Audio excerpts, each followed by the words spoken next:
antes? Sí. Muy bien. Una clase síncrona. Inducción y asíncrona. electromagnética, Creo que es como principio de presencial. Faraday. Donde todos están. En la imagen, las X que son un flujo, imagínense que es un flujo magnético que está ingresando a la pizarra. Como es como flechitas que están entrando a la pizarra.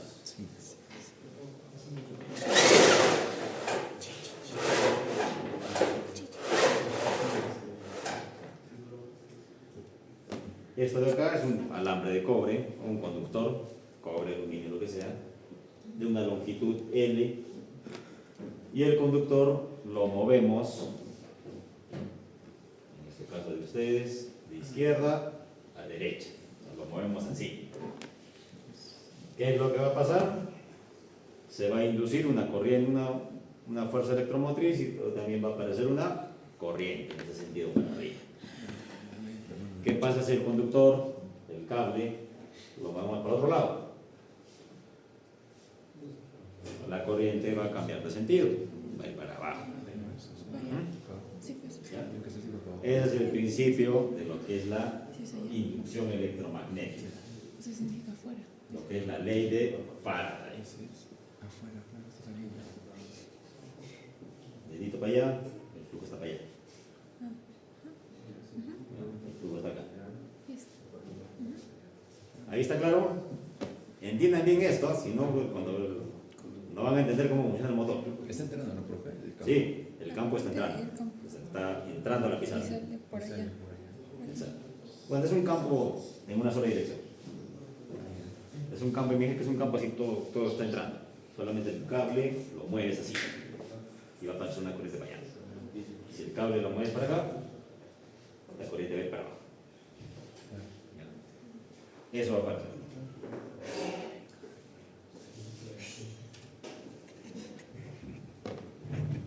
Ahora movamos el campo magnético, está ahí en dos polos, norte y sur. Y ahora ese cablecito hagámoslo una bobina, un rectangulito, y que va a girar en su eje. ¿Qué es lo que va a pasar? Digamos, viéndolo desde otra perspectiva. Tienes el norte, sur, el flujo, el campo magnético, y tienes acá tu cablecito. Es esto de acá.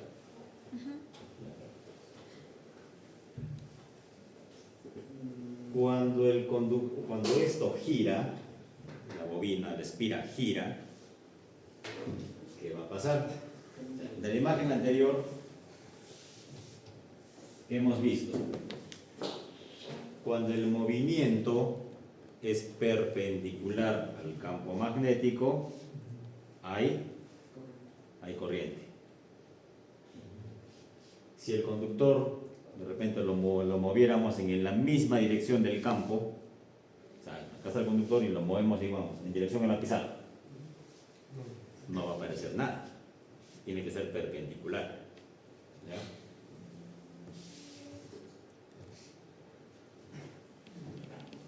Esta es la espira. Estos 4 puntos es mirándolo desde este ángulo de acá. Cuando gire, cuando está en la velocidad tangencial, gira así. Cuando está en este sentido, está girando el conductor del cable. Cuando está en A, ¿va a haber corriente? No, porque está en la misma dirección del flujo, ¿no? En sentido contrario, pero igual. Es como que para adentro o para afuera, no va a haber nada. Sigue girando. Cuando está en este punto máximo, sí hay una inducción. Entonces aparece una corriente. Sigue girando, acá no hay nada. Sigue girando, sí aparece. En este caso la corriente está entrando y acá está saliendo. Y así va girando. Girando, girando y se va invirtiendo. Y al final, ¿eso qué es? Exactamente. Es una onda sinusoidal, que está por esta forma. La tensión es igual a la voltaje desfasaje máximo por el seno de la velocidad de la S.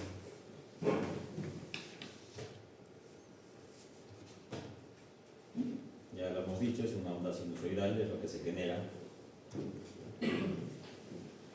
Bueno, pero nuestro sistema eléctrico es trifásico.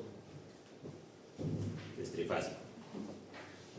ABC o RST. ¿Ya? Y siempre como les decía en las clases anteriores, las fases están desfasadas, ¿cuánto? 120 grados. ¿No? Puedes tener acá la fase A, la B,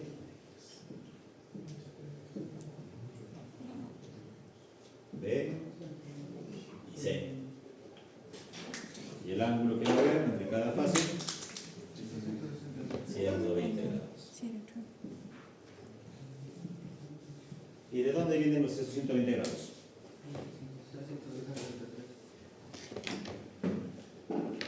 O sea, ¿cómo se genera ese desfasaje? Eso viene desde la parte de la construcción de una máquina rotativa, de un generador. Tenemos acá igual el campo, norte a sur. Imagínense esa espira de la diapositiva anterior, por ejemplo, que es esta, el A. Luego otra espira, la B, y luego la C. Entre A y B, ¿cuántos ángulos debe haber? 120 grados geométricos.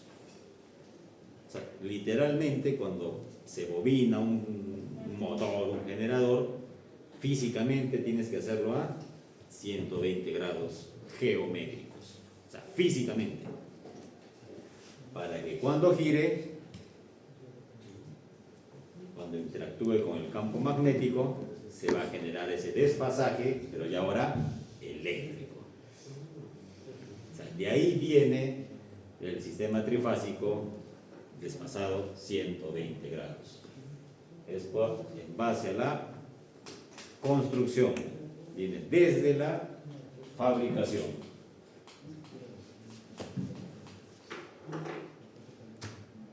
Y es lo que se genera. Tenemos la fase A, el negrito, parte en cero, su onda. Pero mientras él está en cero, lo que es el B está por acá, no está en el máximo, pero está a 120 grados. Y lo que es el C está por el lado negativo. Y ese es nuestro sistema trifásico.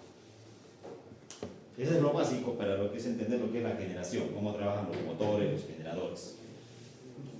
Así se genera. ¿Lo podríamos hacer nosotros? También. O sea, si se dan tiempo, sean curiosos, cómprense dos imanes con una espira, imanes fuertes y pueden hacer eso. Se va a generar pequeñísimas corrientes, pero se genera.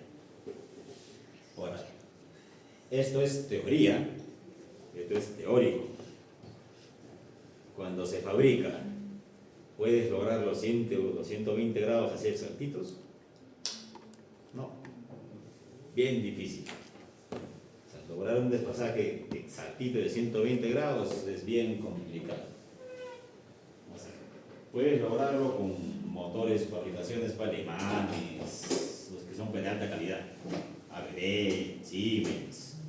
Pero si vas a comprarte un motor chino que te cuesta baratito, no tengas la plena seguridad que se va a cumplir esto. Incluso, esto también es pensando que tus espiras están bien peinaditas, todo bonito. A veces no pasa eso. ¿Qué es lo que pasa? Se deforman, no está bien construido. ¿Y qué es lo que va a aparecer?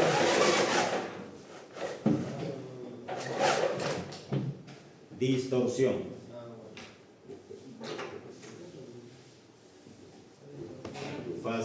La fase A, por acá de repente no viene así, viene por acá así. La B, la azul, de repente igual, ¿no? De repente un poquito más por acá. Y la C, de exactamente lo contrario, por acá abajo. Eso pasa. Así como dijimos que al transformador, cuando hay cortocircuitos, altas corrientes, se deforma internamente el bobinado, el núcleo, en motores es igual. Cuando un motor tú lo fuerzas, le metes más carga de la debida, ¿no? O sea, ¿han hecho pruebas de rotor bloqueado en motores? ¿De qué?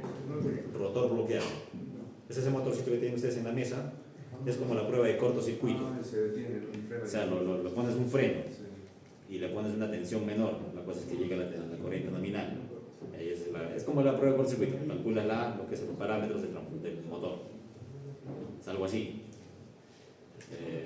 Corrientes elevadas en el motor lo va a afectar. Ya sea el rotor o el estator van a sufrir deformaciones. Y esas deformaciones se van a ver si trabaja como generador en la onda que genera. Y si trabaja como motor, no te va a dar la potencia nominal o la que dicen placa. Se reduce. Ese es el efecto de las fallas. Esto es teórico bonito, pero no se cumple casi en la vida real.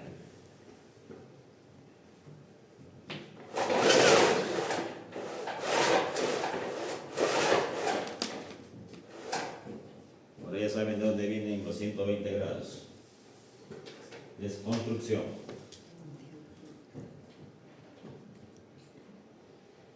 Las máquinas síncronas. La máquina síncrona como tal es, ¿qué dice? Características principales, que la velocidad de giro del rotor es igual a la velocidad de giro del campo magnético. O sea, para la teoría hemos visto esto bonito, ¿no? Tienes dos imanes grandes y haces girar la bobina. ¿Pero es práctico? No. En la construcción es al revés. Las bobinas están estáticas y lo que gira es el campo magnético.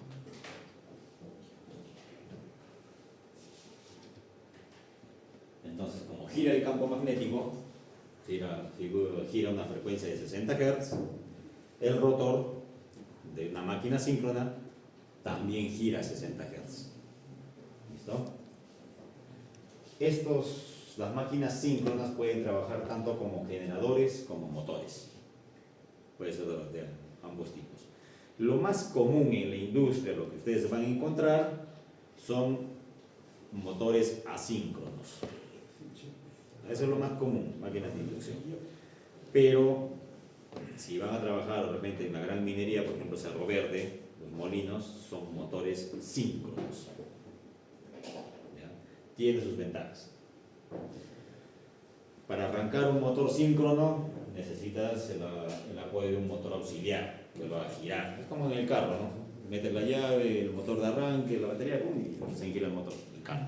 Algo parecido a una máquina síncrona. Necesito una máquina que primero la lleve a la velocidad síncrona y recién le metes lo que es el campo magnético para que gire a la misma velocidad. Como gira a la misma velocidad, alguien en la clase pasada me preguntó, ¿y cómo controlamos frecuencia? Ahí está la respuesta. La máquina síncrona es la que te ayuda a regular frecuencia en un sistema eléctrico de potencia. La máquina síncrona es la que asume esas diferencias de la potencia, de la demanda, falta de generación que hay en un sistema eléctrico. Es lo principal. Ahora también, ¿qué puede hacer la máquina síncrona? Puede controlar potencia reactiva en el sistema eléctrico.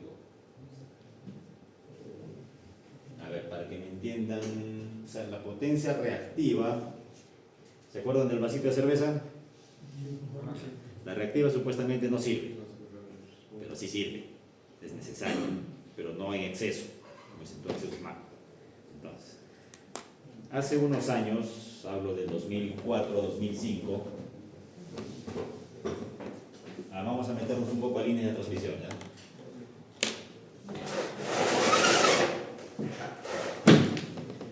2004-2005, el sistema eléctrico en la parte sur del Perú no era muy grande, pero hubo el tema de la electrificación rural, que hay que llevar la electricidad a todos los pueblos, y empezaron a construir líneas de transmisión en alta tensión. Por ejemplo, de la barra de Santuario que está acá en Socabaya, de Charcani Quinto, se va a la barra de Socabaya, de Santuario, porque es Socabaya. De Socabaya les decía que hay un par de otros transformadores. De Socabaya se iba hasta Tintaya, andas por el otro lado. De Socabaya se iba para Puno, por la barra. Así era el sistema básico, pero después empezaron a crecer. De Puno se fue hasta Tacna, de Tacna enlazó para la parte alta, de Puno, si no me equivoco, que hay un trafo de 138-60, se va para Zángaro, de Socabaya construyeron, esto se va para Moquegua. La red eléctrica empezó a crecer bastante y en alta tensión, 138.000 voltios, 220.000 voltios. Pero cuando tú interconectas un lugar rural, la demanda no es mucha, es poca, porque la gente no está acostumbrada, no hay industria, no hay desarrollo todavía. ¿Qué pasó? Una línea de transmisión en alta tensión, cuando no tiene carga conectada, se comporta como un capacitor. Y el capacitor que te genera potencia reactiva capacitiva. O sea, la línea de transmisión, este de acá, como acá no había mucha carga, trabajaba casi en vacío, inyectaba potencia reactiva. Esta línea también inyectaba potencia reactiva. Esta de acá también inyectaba potencia reactiva. Y cuando tienes mucha potencia reactiva, es perjudicial para el sistema, para lo que es la calidad de tensión. Entonces, ¿qué ordenaba el COES a los generadores síncronos? En vez de que me generes potencia reactiva, empieza a absorber. Y las máquinas síncronas como Charcani Quinto, Sangabán y otras trabajaban de esa forma. Producían potencia activa, pero te absorbían reactiva. Eso se llama trabajar en los 4 cuadrantes.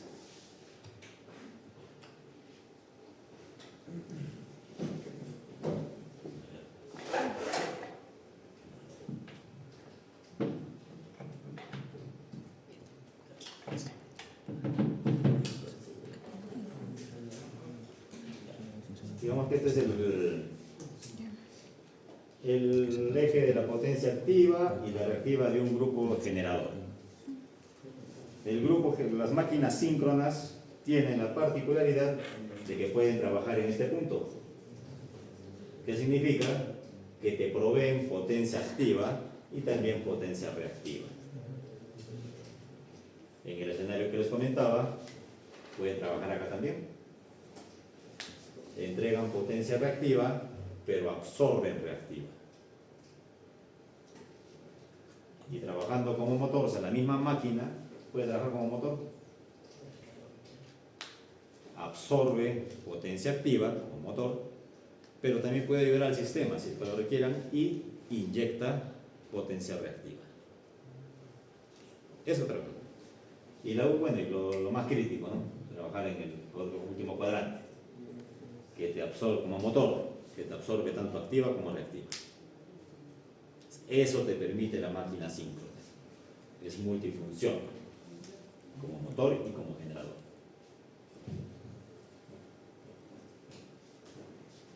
Si nos metemos a ver su modelamiento matemático, eso sería todo un curso. Es bien complicada la máquina síncrona.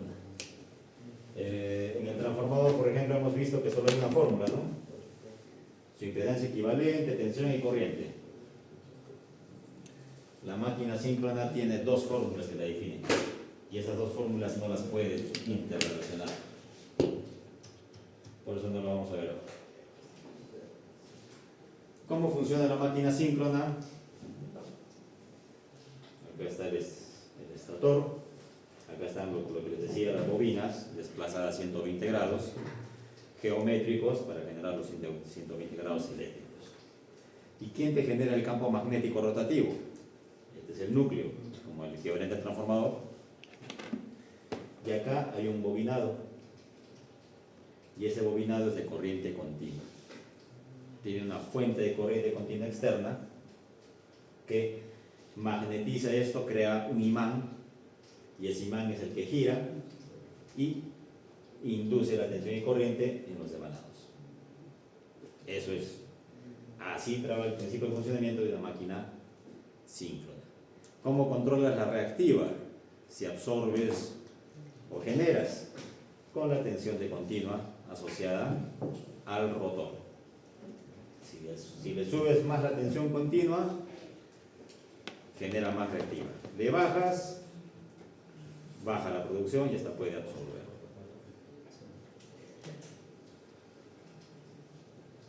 Como les decía, en los años 2005-2006, el sistema eléctrico del sur del Perú teníamos ese problema de que había un exceso de potencia reactiva por las líneas de transmisión que se construyeron.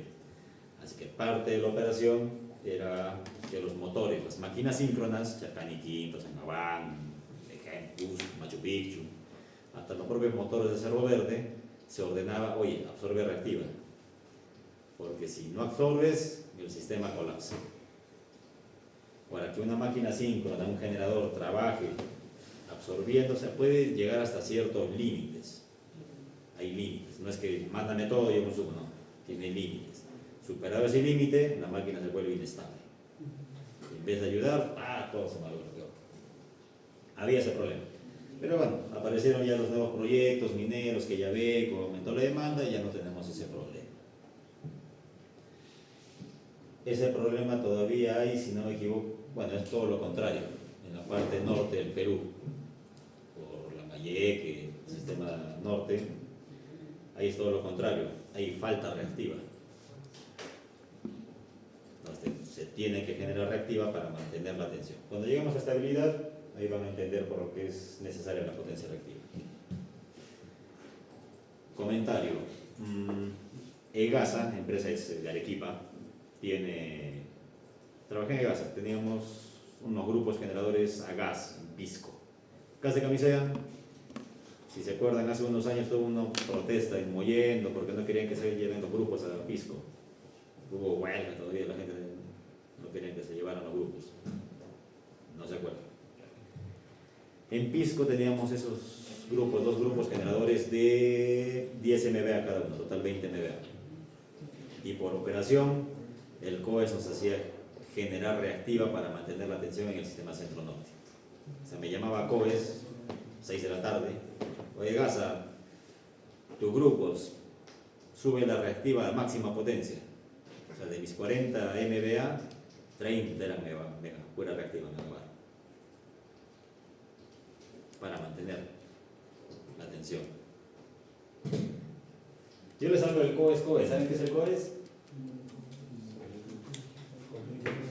Comité de Operación Económica del Sistema. Literalmente los del COES son los que ordenan cómo van a trabajar las máquinas eléctricas o las máquinas síncronas a nivel nacional. Esa es una página, entren a la coes.org.pe. Es acceso público de información. coes.org.pe. Por ejemplo, el COES en tiempo real publica en la página web lo que es el estado de la frecuencia. Ahorita, esto está en tiempo real. El 13:32, ¿qué hora son? Ya, bueno, ahí está. Esta es nuestra frecuencia ahorita a nivel nacional. Está publicado. Y esas son las variaciones. El que me preguntó qué tanto varía para la frecuencia, ahí está. Lo están viendo. Ustedes lo pueden ver. Esas variaciones de frecuencia, ¿quiénes son los que se encargan de mantenerla, que no se mueva mucho? Las máquinas síncronas, los que tienen regulación de frecuencia.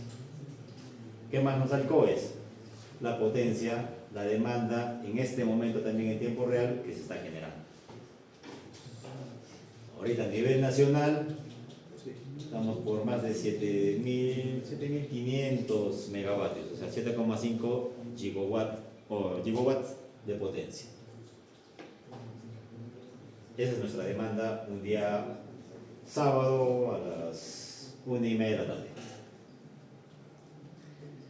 Si quieren ver, ¿no?, sean más curiosos, entren un lunes, martes, día de semana, en hora punta, 6:30 de la tarde, 7 de la noche, y van a ver a cuánto está llegando la máxima demanda a nivel nacional.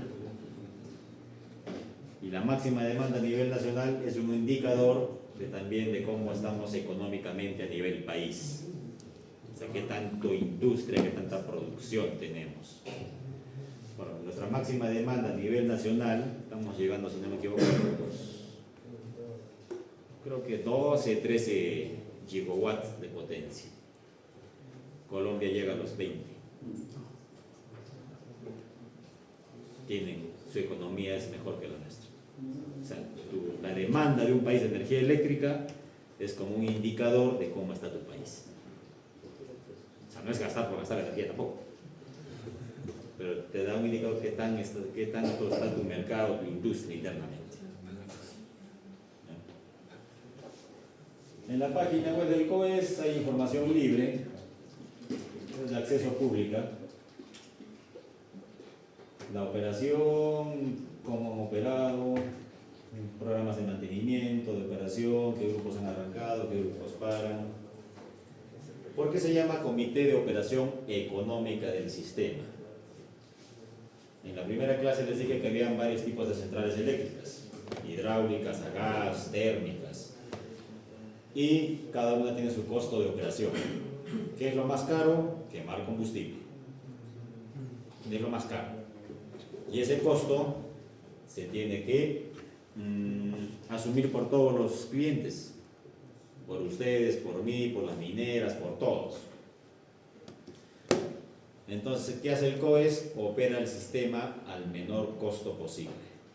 O sea, su función de ellos, del COES, es en forma diaria mandar a arrancar grupos los más baratos posibles, para que el costo sea menor. Ya, vamos a adelantar un poquito de lo que es la parte de tarifas. En el mercado eléctrico sucede algo interesante, o sea, el mercado peruano, la generación, existe algo que se llama el costo marginal a nivel de generación. ¿A qué se refiere esto?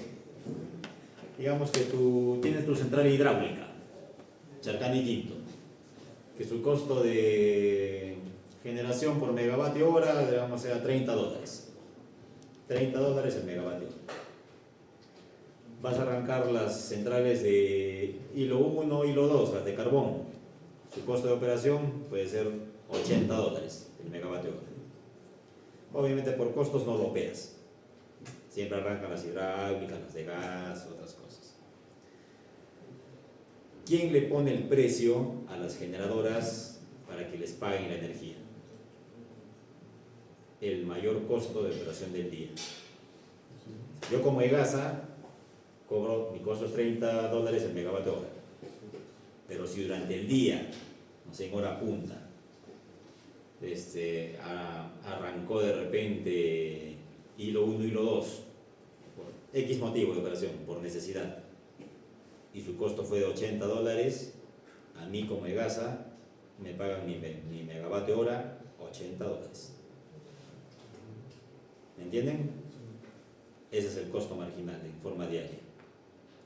O sea, las empresas que tienen un costo bajo, como EGASA, que es hidráulica, les conviene que durante el día, al menos por una hora, arranque alguna térmica, para que suba el marginal y al final del día me paguen más por la energía que he generado.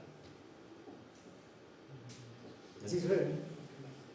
Cuando hay una falla en el sistema, cuando yo trabajaba en EGASA, había una perturbación y COES decía, sube generación, hemos perdido tal, puede ser arrancar hilo 1, hilo 2, puede ser SN Power que suba la de petróleo.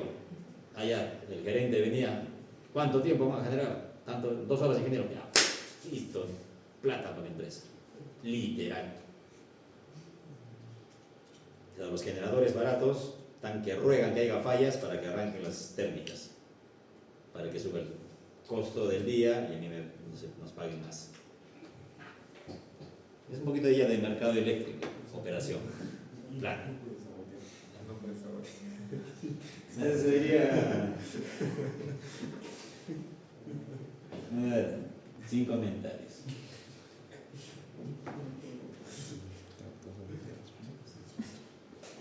Esa es la máquina 5.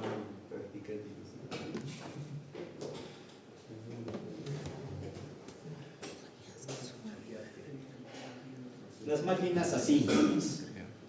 La velocidad del rotor no es igual a la velocidad de giro del campo magnético. Esa característica se llama deslizamiento.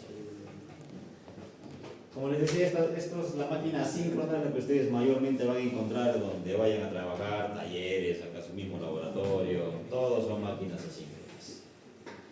Su uso es mayormente como motores.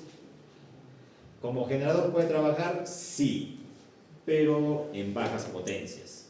O sea, por ejemplo, ustedes deben haber un generador chiquitos portátiles que cargan con la mano para un mantenimiento, que da 1 kilowatt, 2 kilowatts de energía. Son máquinas asíncronas.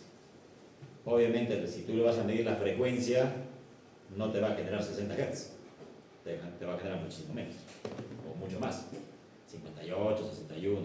Pero son grupos, digamos, para operación de emergencia, no es que vas a conectarlo a la red, es una fuente auxiliar de emergencia, esos motores, las máquinas asíncronas.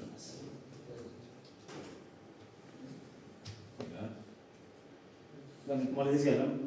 Trabajar con el tema de los motores y queremos analizarlo igual que un transformador es bien complicado, es muchísima más matemática. Y el objetivo del curso no es que sean electricistas ustedes, ¿ya? Más que todo que sepan los conceptos generales de lo que es un sistema de potencia.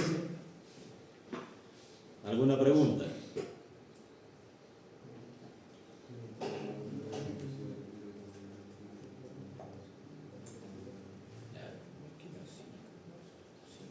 Vamos a ver un poco adelantando lo que sigue, lo que es líneas de transmisión. Y para que entiendan un poco lo que es la importancia de lo que es el factor de potencia, o por qué no es conveniente un factor de potencia capacitivo. A ver. Ajá.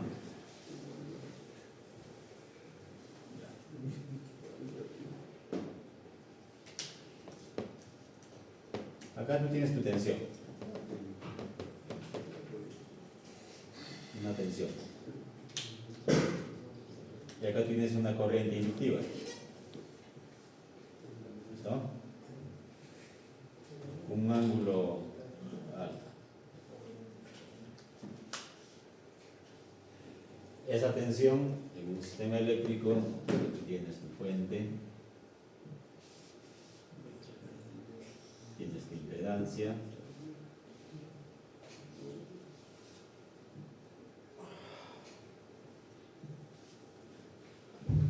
acá está tu tensión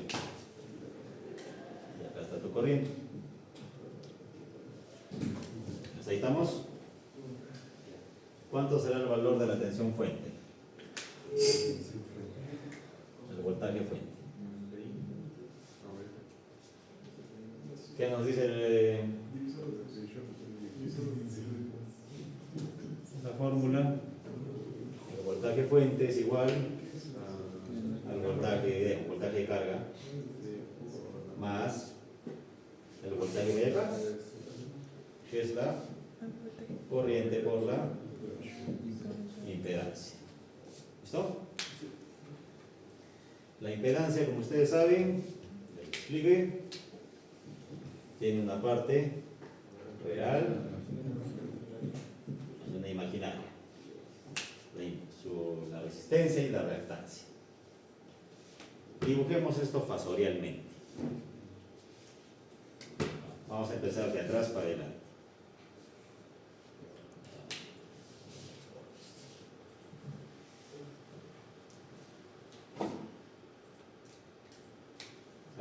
voltaje carga.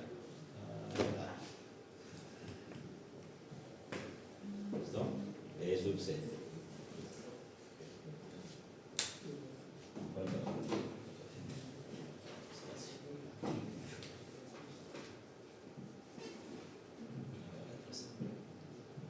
¿Listo?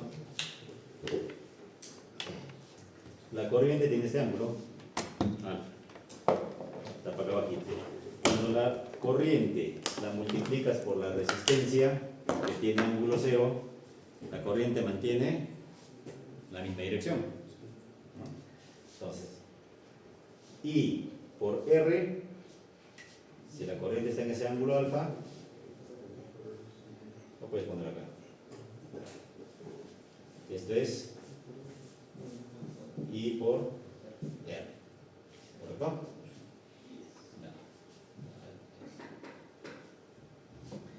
Cuando la corriente lo multiplicas por la reactancia que tiene 90 grados, se gira 90 grados. Entonces, se gira así. Esto era I por R y esto es I por JX. Entonces, esta es la caída de tensión que hay en la impedancia. Entonces, ¿cuál sería la tensión fuente? Todo esto, sumado vectorialmente. Ese es el voltaje fuente. O sea que se está desplazado a un ángulo que va a depender de la corriente y la impedancia. ¿Listo? Eso es cuando tienes una corriente inductiva, que es lo normal. Pero ¿qué pasa?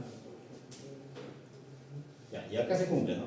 El voltaje fuente es mayor que el voltaje en la carga, por la propia caída de tensión. ¿Qué pasa si la corriente es capacitiva?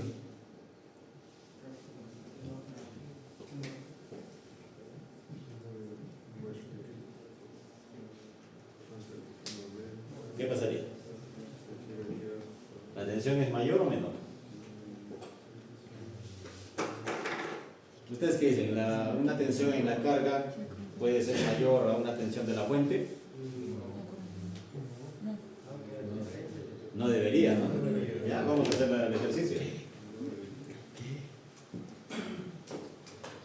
No debería. A ver. Ahora, la resistencia siempre tiene un menor valor que la reactancia, por si acaso. La resistencia siempre es menor. Vamos a dibujar lo mismo. Voltaje carga. La I por R, ¿en qué ángulo estaría? Por acá, manteniendo el ángulo de la corriente, ¿no? Este es I por R. Y por la reactancia, en 90 grados. Correcto, acá es 90 grados. Este es I por JX. ¿Cuál es la resultante?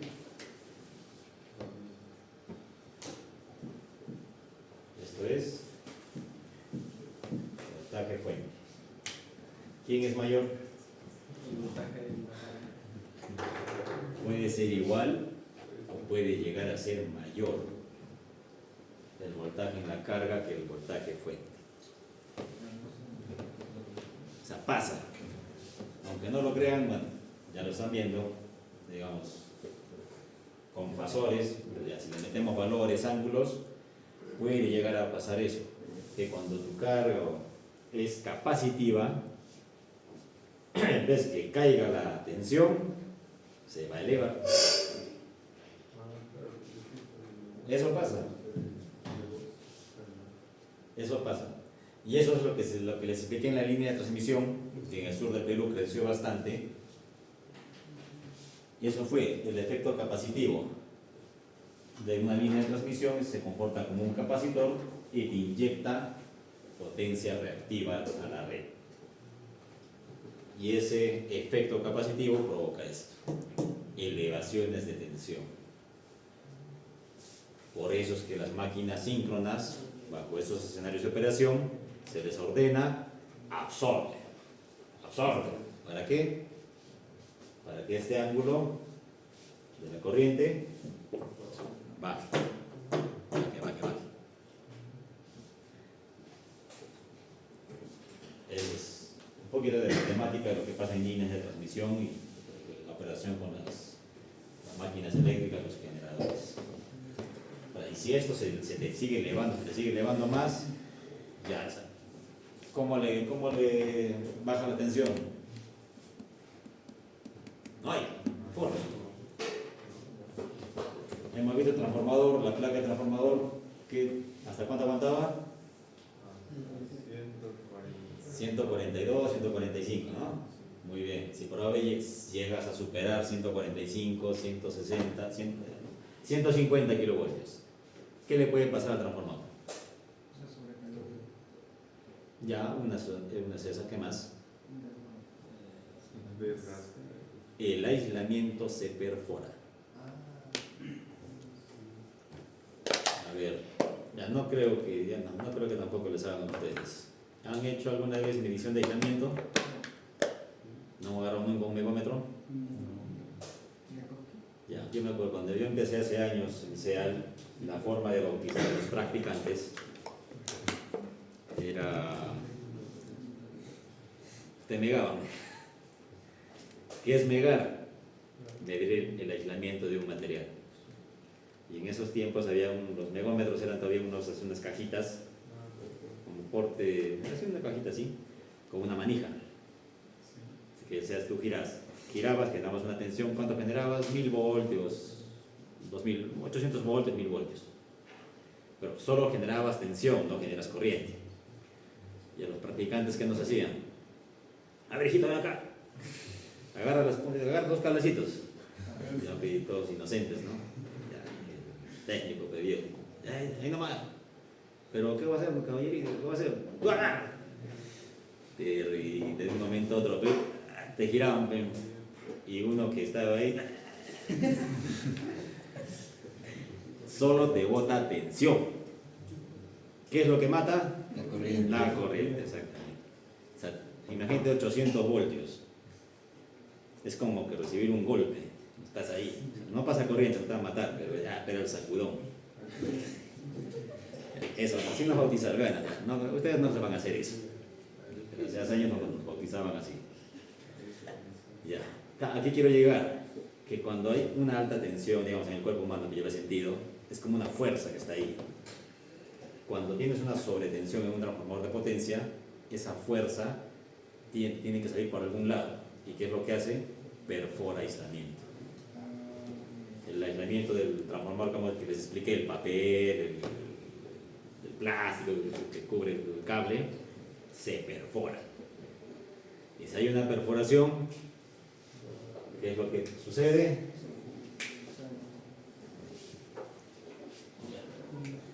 Fallas a tierra o cortocircuito entre fases. Eso es lo que sucede. Este efecto capacitivo de las líneas de transmisión no es conveniente para un sistema eléctrico. Si se te vuelve muy inestable, se eleva la tensión y tus equipos pueden sufrir. ¿Ya? ¿Alguna pregunta?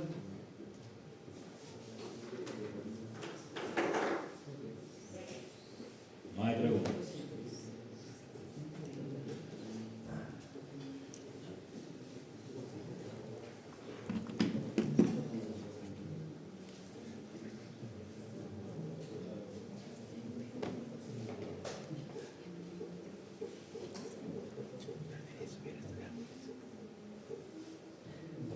A ver, repasando. De la parte de grupos de conexión de los transformadores, decir que había estrella, delta, estrella delta. ¿Por qué creen que existe así?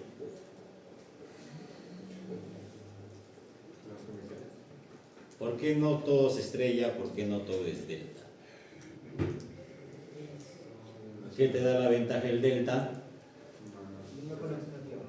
no hay una conexión a tierra, exacto, y tu sistema puede seguir trabajando. O sea, tienes tu delta y tienes tus cargas.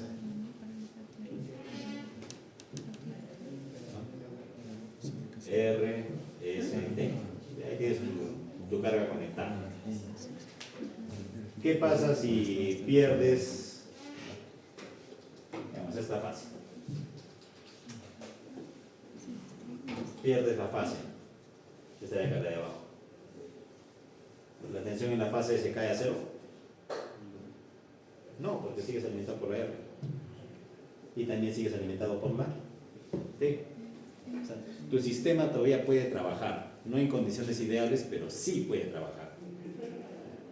Entonces, por ejemplo, cuando tienes procesos industriales que requieres continuidad, a pesar de perder una fase. O sea, lo más importante es la continuidad del servicio de tu proceso a que se pare por una falta de una fase. Esa ventaja te da el delta. ¿Qué otra ventaja te da el delta? Que cuando les hablé de calidad de energía hablamos de armónicos. ¿Es así? Y los armónicos hay segundo orden, tercer orden, cuarto orden, quinto orden. Todos los armónicos de tercer orden quedan atrapados en los deltas. Armónico de tercero, sexto, noveno, doceavo armónico, o sea, todo el múltiplo de 3 queda atrapado en el delta. Es como un filtro natural. Por eso es que en la placa del transformador que le mostré, si se han sido curiosos, era de 3 devanados.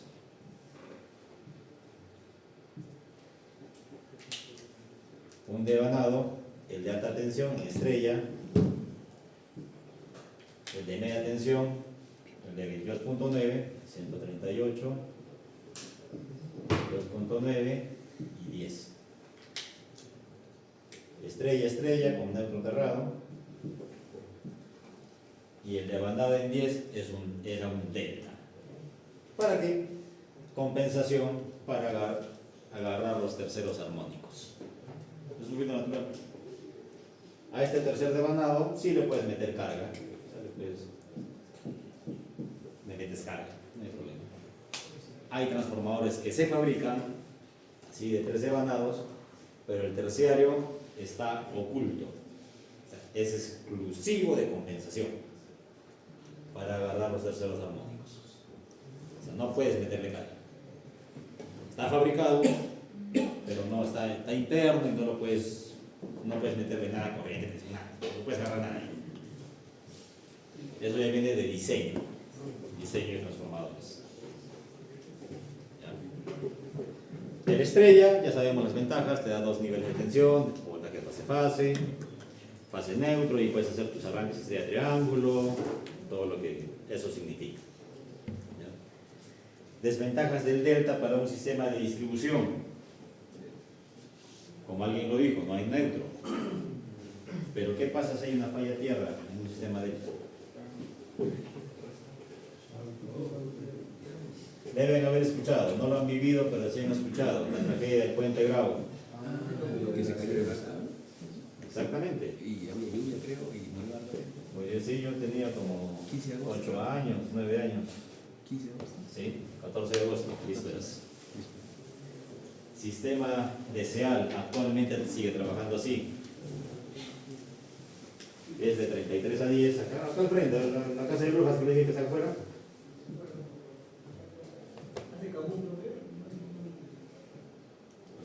Al revés.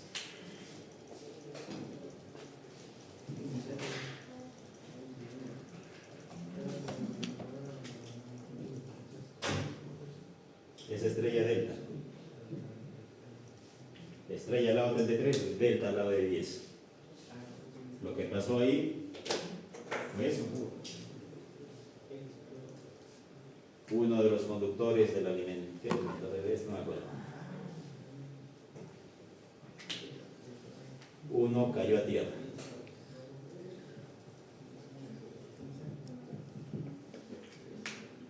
Al haber falla a tierra, ¿hay corriente de retorno? En teoría, no.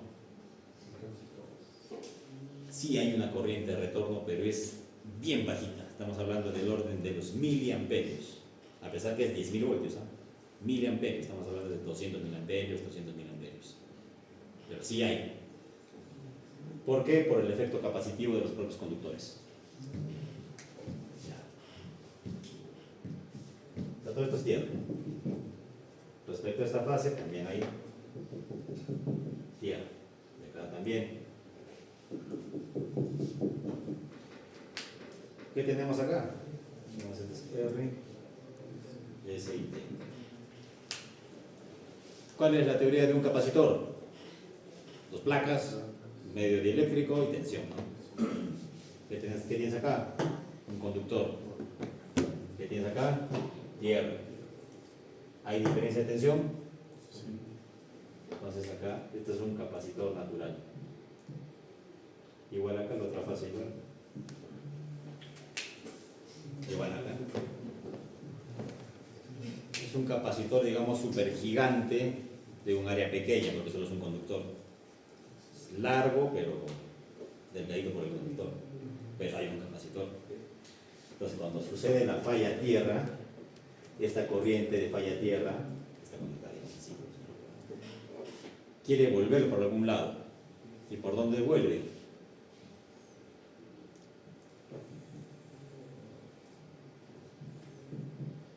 Vuelve por el efecto capacitivo de los conductores propiamente dichos. O sea, no es que ustedes van a ver un rayo que va del suelo a la tierra, al cable. No. Estamos hablando de miliamperios. Y estamos hablando de kilómetros de longitud. Se presentan, son corrientes muy pequeñísimas, que no se ven, pero que sí están presentes. Entonces, lo que pasó en el puente Grau fue eso.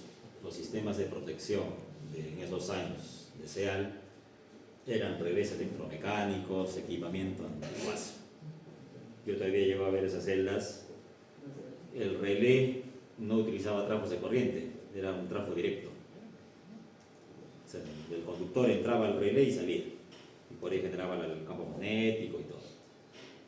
Y no había forma de detectar esas fallas de miliamperios.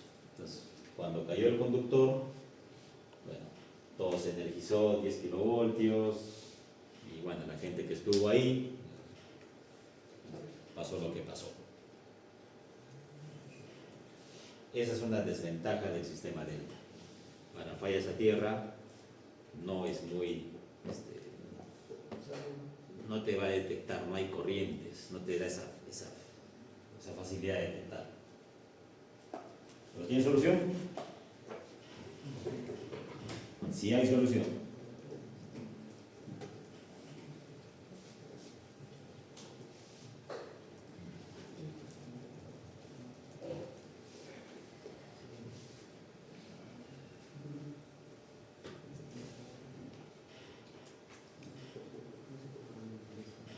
¿Qué les dije en la segunda clase? En la primera clase, sobre las redes de secuencia positiva, negativa y cero. ¿Cuáles eran las que se iban por tierra? Las de secuencia cero. ¿Se acuerdan? Os repito.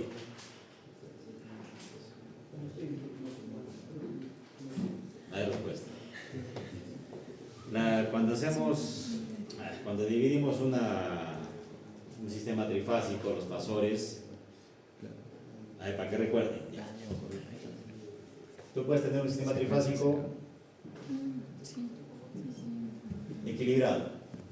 RST, 120 grados, mismo módulo. La suma de los tres, ¿qué te da? 0. ¿Listo? Pero ¿qué pasa si tienes un sistema desbalanceado?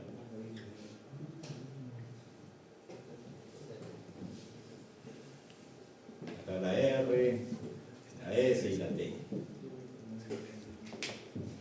¿Qué pasa si tienes ese sistema trifásico?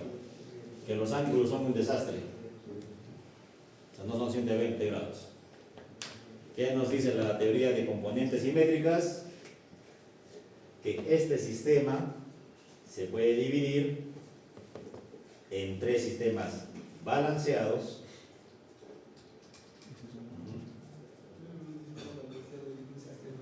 Positivo, negativo.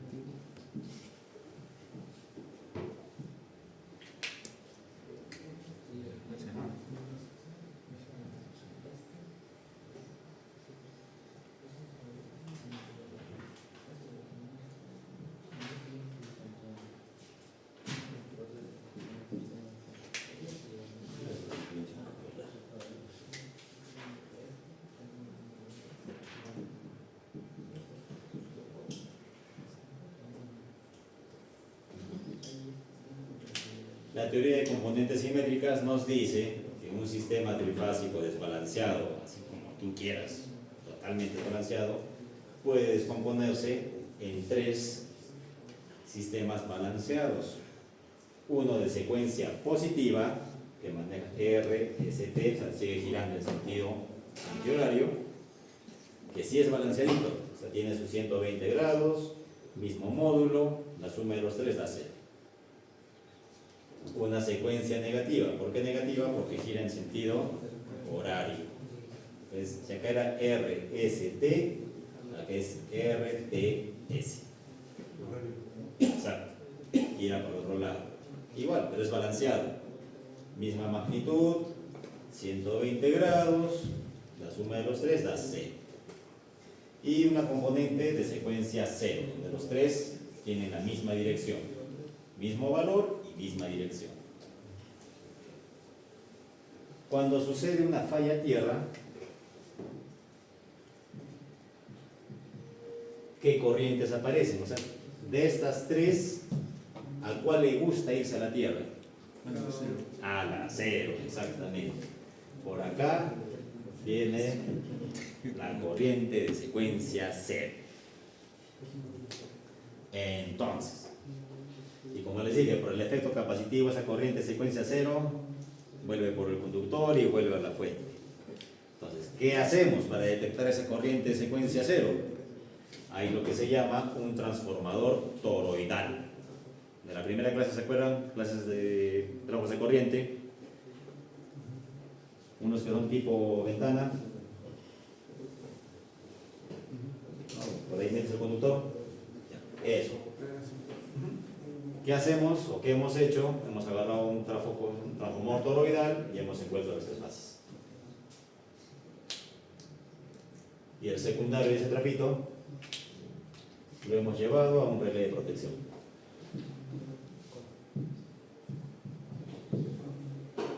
Ese relé se encarga de leer las corrientes de secuencia 0 y está ajustado para detectar bajas corrientes, 100 miliamperios, 200 miliamperios, y cuando se presenta una falla lo detecta y manda a despejar la falla, apertura el interruptor.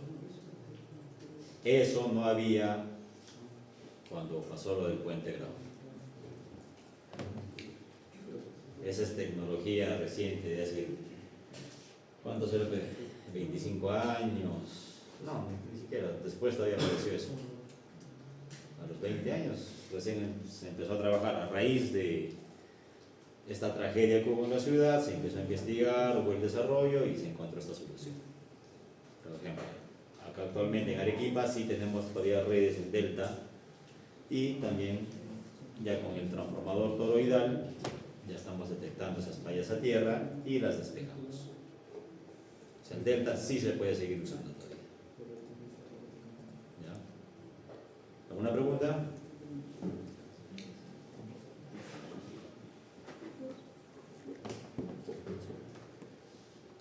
Esta parte de redes de secuencia, acuérdense bien, más adelante cuando hagamos protecciones, modelamiento de líneas de transmisión va a ser bien importante. Y por ahí vendrá en el examen para que calculen eso. Ahora, en sistemas delta de los transformadores, también hay un artilugio para que ayuda a crear un neutro artificial. ¿Han escuchado los transformadores zigzag? ¿Se han escuchado? Muy bien. El zigzag hace eso, se conecta a la barra de delta donde está el devanado y te genera un neutro artificial. Ese neutro artificial hace que aumente las corrientes del sello. Si cuando está bien una falla tierra, el zigzag apoya, ayuda a que esas corrientes sean elevadas y puedan ser detectadas. ¿Ya? Listo. ¿No hay preguntas? Ok, señores. Bueno, hasta ahí nos quedaríamos el día de hoy. Como hemos visto ya bastante de transformadores, el día de hoy les voy a dejar una tarea. Es algo sencillo, ¿eh?